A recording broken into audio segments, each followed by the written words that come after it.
বেডটি হচ্ছে 500 জিএসএম এর 36 inch by হচ্ছে 10 ইঞ্চি উচ্চতা। তো এখানে আমরা বিভিন্ন ধরনের সবজি লাগাইছিলাম। তো দেখেন, একবার যখন মাটি প্রস্তুত করবেন আপনারা, প্রস্তুত করার পরে শুধুমাত্র গাছ যখন তার আয়ুটা শেষ হয়ে যাবে, যেমন এই যে ঢেঁড়সের গাছগুলো রয়েছে, এগুলো আমাদের অনেক ঢেঁড়স আমরা এখানে হারভেস্ট করেছি। এখন এই ঢেঁড়সের গাছ উঠাই ফেলবো, আরও অতিরিক্ত যে গাছগুলো রয়েছে সবই আমরা উঠাই ফেলতেছি এখান থেকে।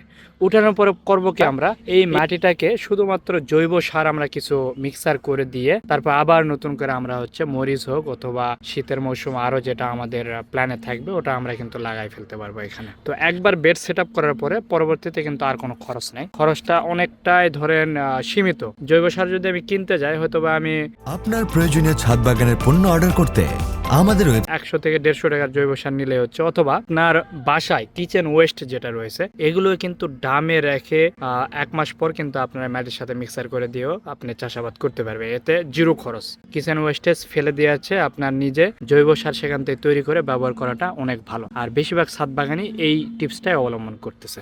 তো আমরা এখান থেকে যেগুলো অতিরিক্ত গাছগুলো রয়েছে আমরা কোনোটাই রাখবো না, এগুলো স্টেপ বাই স্টেপ পরিষ্কার করে দিব।